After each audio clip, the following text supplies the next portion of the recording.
வணக்கம். நீங்க பார்த்துட்டு இருக்கிறது நம்ம ஓனர்ஸ் எம்டிஎம் ஷோரூம் ஓப்பன் பண்ற வீடியோ தாங்க. என்னடா ஓனர்ஸ்னு சொல்றேன், பார்க்கறதுக்கு கஸ்டமர் மாதிரி இருக்காங்கன்னு யோசிக்கிறீங்களா? ஆமாங்க. எம்டிஎம்ல நம்ம கஸ்டமர்ஸ் தான் ஓனர்ஸ்.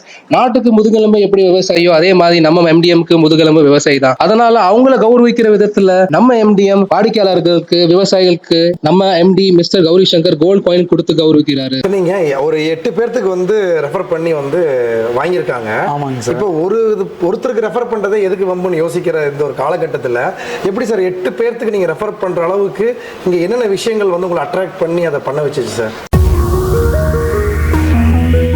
இப்போ நீங்க எம்டிஎம்ல வாங்குறதுக்கு முன்னாடி ஒரு 5 நிறுவனத்தை எல்லாமே கம்பேர் பண்ணி ரெஃபர் பண்ணீங்க சார். ஆமா சார். அப்போ நீங்க எம்டிஎம்ல வாங்குனீங்க அப்படின்னா ஸோ அந்த நிறுவனங்கள் இல்லாத நிறைய விஷயங்கள் இங்க இருக்கிறதுனால தான் வாங்கியிருக்கீங்க. ஸோ அது என்னென்ன அப்படின்றத நம்ம தெரிஞ்சுக்கலாமா?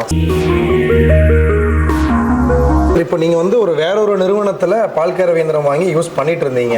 பொதுவாகவே ஒரு இயந்திரம் வச்சுக்கிட்டு அதே இயந்திரத்தை போய் நம்ம வேற ஒரு புதுசா வாங்க மாட்டோம். ஆனா அது நீங்க பண்ணீங்க அப்படின்னா அதுக்கான காரணம் என்ன சார்? எதனால அது? சார் வணக்கம். சார் வணக்கம். மிஷினோட சேர்த்து இப்போ ஒரு கோல்ட் காயினும் வாங்கியிருக்கீங்க.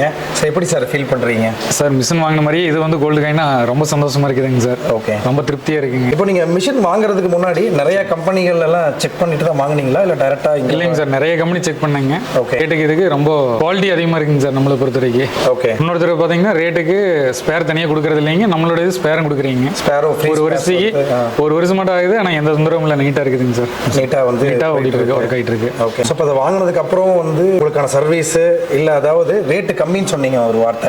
நிறைய இடங்களை செக் பண்ணிட்டு ரேட்டு கம்மி. அப்போ ரேட்டு கம்மின்றதுனால ஒரு சில நிறுவனம் என்ன பண்ணுவாங்கன்னா ஒரு ப்ராடக்ட்டை ரேட்டு கம்மியா கொடுத்துட்டு அதுக்கப்புறம் அந்த ஸ்பேரோட காஸ்ட் எல்லாம் அதிகமாகவும் ஸ்பேர் அடிக்கடி போற மாதிரியும் எல்லாம் பொதுவாகவே அது நடைமுறையில் நடக்கிறதுக்கான வாய்ப்புகள் இருக்கு. ஸோ நம்மளது எப்படி சார் அது? சார் நீங்க கேட்கறது 100% கரெக்டுங்க. இப்போ பாத்தீங்கன்னா ரேட்டுக்காக இது பண்ணுவாங்க. மாடர்ன் டைரி பொறுத்த வரைக்கும் ரேட்டுக்கோ அதுக்கோ எந்த வித்தியாசம் இல்லைங்க. ஸ்பேர் குவாலிட்டியா இருக்குங்க. ஓகே. அதே மாதிரி தரமா இருக்குதுங்க சார். சர்வீஸும் அதே மாதிரி தான். பெருசா இது மட்டும் எது கம்ப்ளைண்டே வரலைங்க மில்கிங் மிஷின் பொறுத்த வரைக்கும். இது வரல. அதுவும் இல்லாத ரெடி பண்றது பெரிய வேலையே இல்லைங்க, ரொம்ப ஈஸியா இருக்குதுங்க சார். ஈஸியா இருக்கு, அதாவது நீங்களே பண்ணிக்கலாம். அது போன்ல கேட்டாவே உங்களுக்கு ஒரு டைம் சொன்னாங்கன்னா இது ரொம்ப ஈஸியா எல்லாமே ப்ராப்பரா கைட் பண்ணிடுறாங்க. டிலே ஆகுதுங்களா? இல்ல அதெல்லாம் டிலே ஆகலைங்க சார். நம்ம வாங்கலாம் பிடிச்சி பாத்தீங்கன்னா இந்த மாதிரி எது ஃபால்ட்டே வரலைங்க. ஓகே. ஓகே. நீங்க வாங்குனீங்கன்னா ஏதாவது ரெஃபர் பண்ணிருக்கீங்களா சார்? நான் ஒரு 8 பேருக்கு ரெஃபர் பண்ணிக்கிறேங்க சார். ஓகே. அவங்களே வாங்கி அவங்களுக்கு திருப்தியா இருக்குங்க. ஸோ எல்லாத்துக்குமே எந்த ப்ராப்ளம் இல்லைங்க சார். அவங்களே இந்த அளவுக்கு இருக்கிறது தெரியல, ரேட் வேற பக்கம் விசாரிச்சு பார்க்குறப்போ அதிகமா இருந்துச்சு. அதோட பாத்தீங்கன்னா குவாலிட்டி நல்லா இருக்குங்க சார் உங்களுக்கு. ஓகே சார், ரொம்ப திருப்தி. ஸோ உங்களை மாதிரி வாடிக்கையாளர் தான் கம்பெனி வளர்ச்சிக்கான முக்கிய காரணம். நன்றி, வணக்கம். ரொம்ப நன்றிங்க சார். விவசாயிகளுக்கு ரொம்ப